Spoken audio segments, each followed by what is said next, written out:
Desde inicios del siglo XX, la animación ha sido un elemento clave a la hora de contar historias y comunicar un mensaje, ya que se pueden tocar temas desde lo más simple hasta lo complejo, haciendo de este un medio para todas las edades.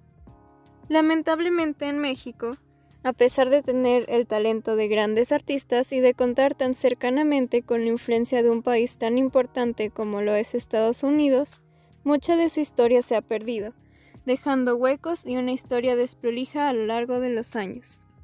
Si bien no es bueno quedarse en el pasado, es necesario saber tus orígenes y tu historia. Solo así comprenderás el esfuerzo, sus fallas y el valor de las cosas, así como puedes saber hacia dónde dirigirte para crear e impulsar un mejor futuro en la industria. Esta es la historia de la animación en México. 1916 a 1919.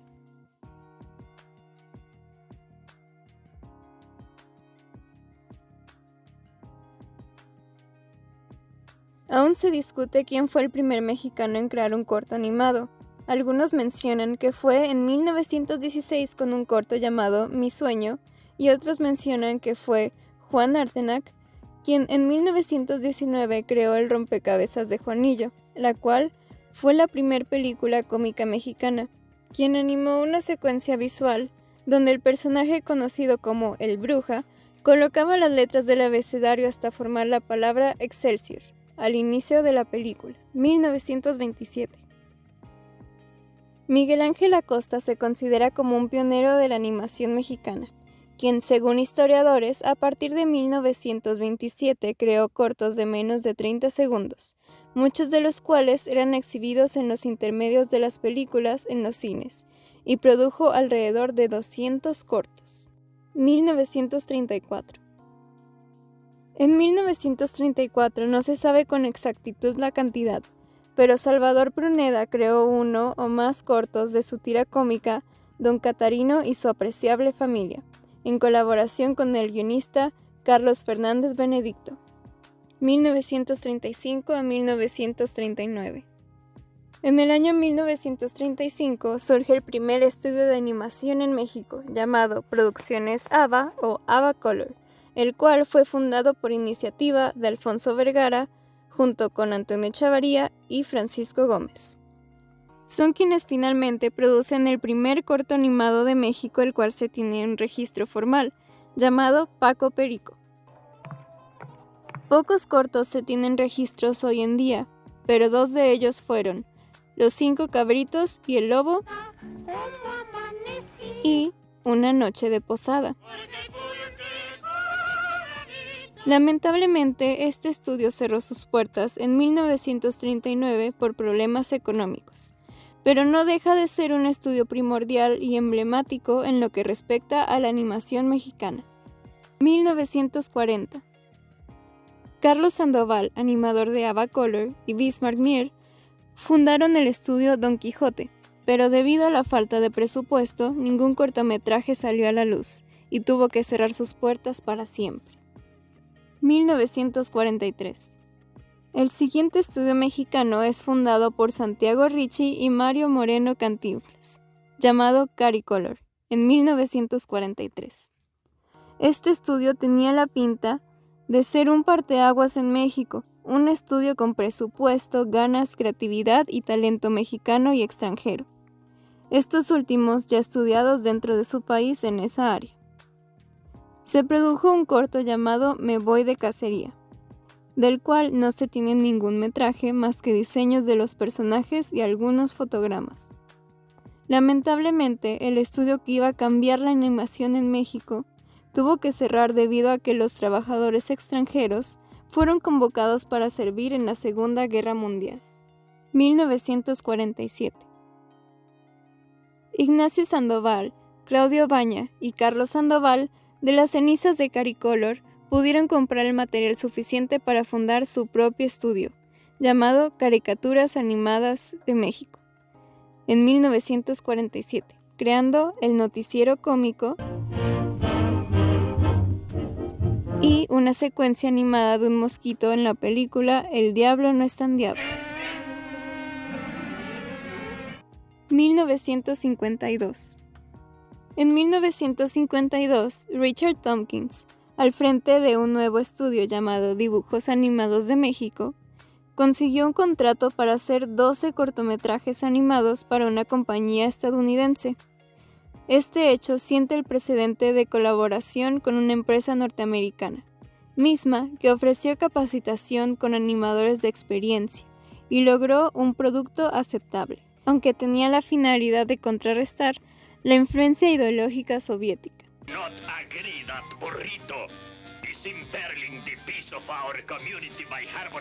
1956.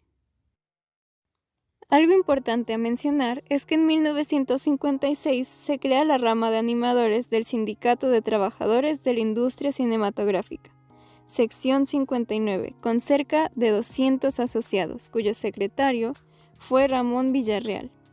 1957. Más adelante, en 1957, se crean los estudios Balmar, de Jesús Martínez y Gustavo Valdés, quienes lograron un acuerdo con Producers Associates of TV de la ciudad de Nueva York para la producción de varias series infantiles para televisión, por lo que se tuvo que crear otra productora mexicana, Gamma Productions, quienes realizaron las series de Rocky y Bullwinkle, Sí, Dudley Do Right, Mr. Peabody, Are you cooking instead of composing? entre otros, durante 10 años. 1961.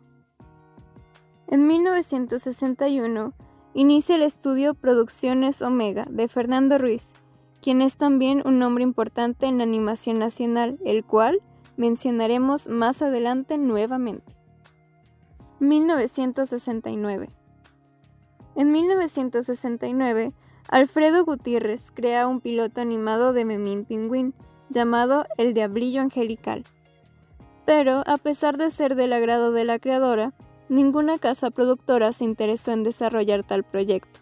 Del mismo modo, en ese mismo año, Carlos Sandoval hizo por cuenta propia el corto piloto de Los Supermachos, que, al igual que lo que sucedió con Alfredo Gutiérrez, este no fue del agrado de ninguna casa productora. 1972. En 1972 se realizó Cantinflas Show, el primer programa educativo infantil en México, inspirado en el personaje de Mario Moreno Cantinflas, producido por Televisa, el cual era una serie animada de no más de 8 minutos cada capítulo. Soleo, obra maestra del arte griego. Algo más que recalcar dentro de ese año fue el estudio Kinema, quien se convirtió en el principal maquilador de Hanna-Barbera, trabajando en series como Josie y las Melódicas, Scooby-Doo, Aquaman, entre otros. 1976. En el año 1976 sucedió algo que marcaría la historia de la animación mexicana para siempre. El primer largometraje animado, producido por Conacine y dirigido por Fernando Ruiz y Adolfo Torres Portillo, llamado Los Tres Reyes Magos. María. 1977. Una interesante mención es el artista francés Dominique Honard, que llegó a México en 1977 para una pequeña estancia que se prolongó indefinidamente. Honard se estableció como maestro de pintura en la Casa de Cultura de Campeche y desarrolló proyectos de animación con niños de comunidades marginadas, indígenas o con pequeños de barrios populares de la frontera norte. A lo largo de su vida, realizó cortos como Rarámuri, Ligero, el cual ganó un Ariel a Mejor Animación en 1995, Una vez se juntaron. Santo Golpe y Un Brinco pa' allá, ¿Dónde estás? Por ahí por el centro. 1978. En el año 1978 se produjo el segundo largometraje animado llamado Los Supersabios, producida por Kinema Studios y dirigida por Anwar Badin. ¿Qué están haciendo aquí? 1979. Fernando Ruiz optó por colaborar con la UNICEF para la realización de uno de los 10 cortos que integraban la serie Los 10 Derechos del Niño, en 1979. Aunque tuvo una difusión mínima en México, su trabajo llegó a territorios como los Estados Unidos y la Unión Soviética, además del prestigiado Festival de Cannes. Años más tarde, también estrenó un mediometraje llamado El Gran Acontecimiento, en 1981, y el largometraje El Pequeño Ladronzuelo, en 1987. 1982. En 1982 se crea Crónicas del Caribe, un mediometraje hecho por el Taller de Coyoacán, el cual cuenta la historia acerca del proceso de colonización del Caribe y la historia del Canal de Panamá, desde la conquista de América hasta la lucha por rescatar la soberanía del canal. Más rica, nuestro. 1983.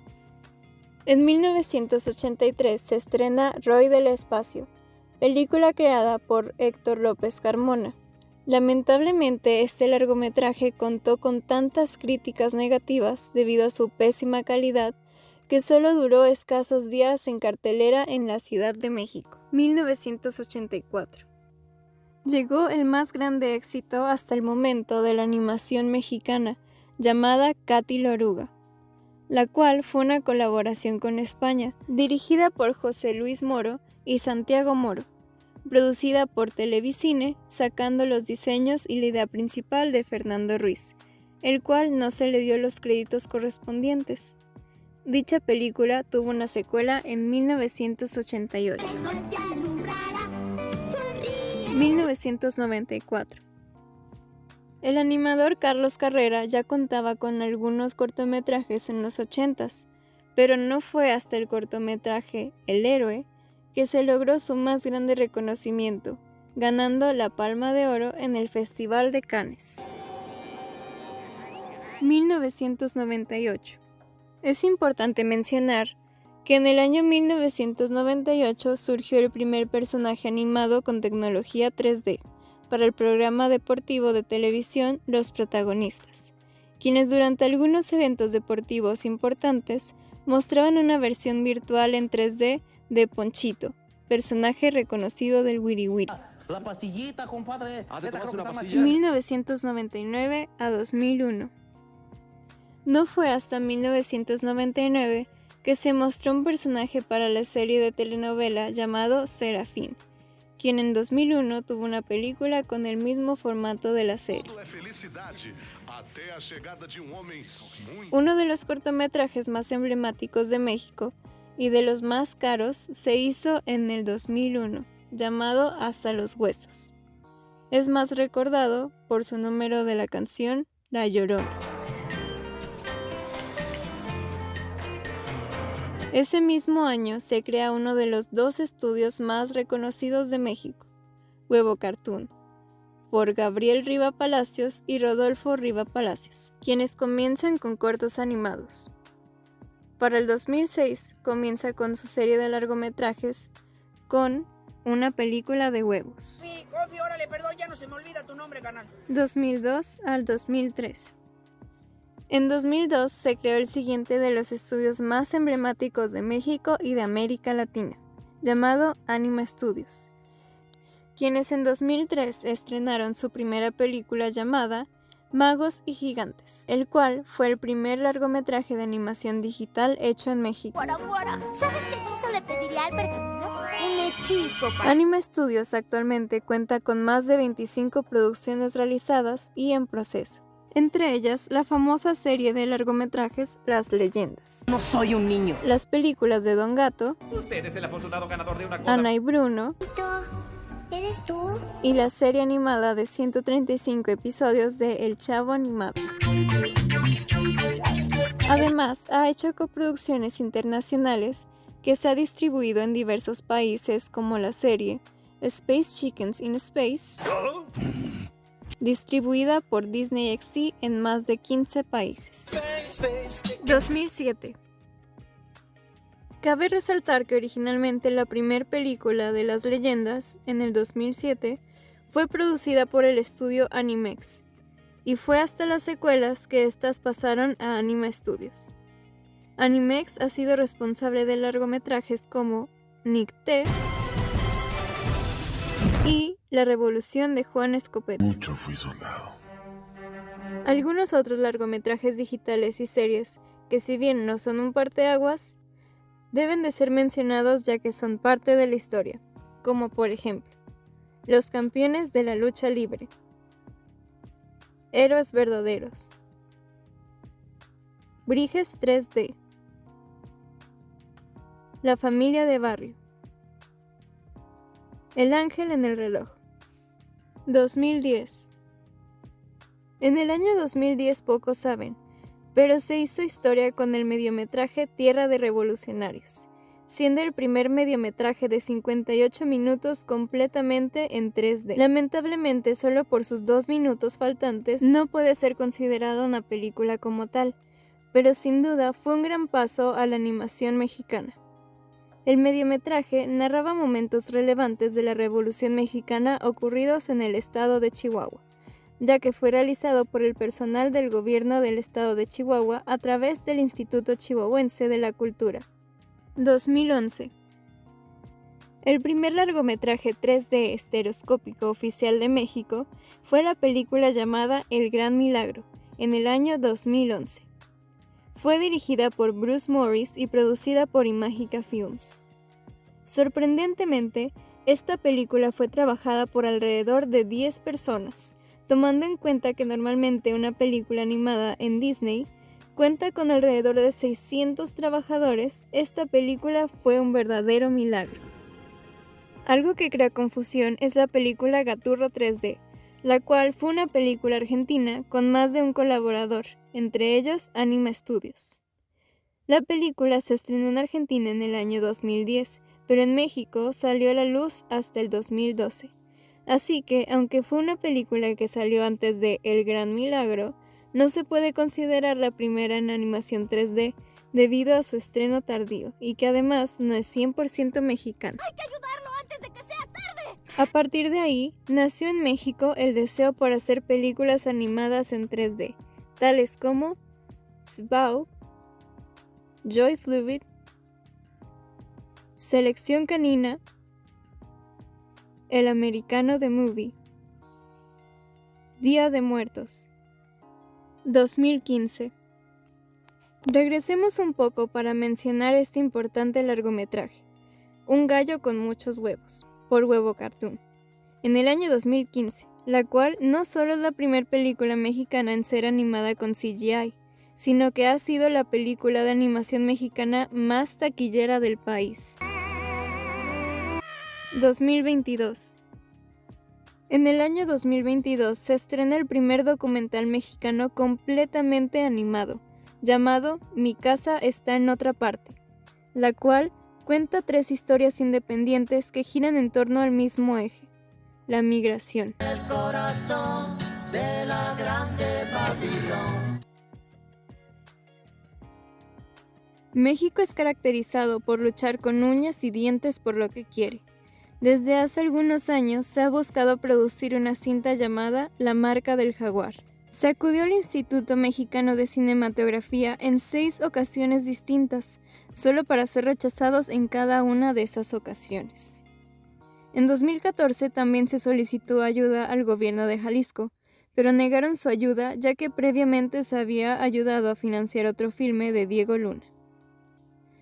Han buscado apoyo internacional para la producción de este largometraje, logrando por primera vez una cinta mexicana en colaboración con Francia y Brasil, lo cual es un gran logro.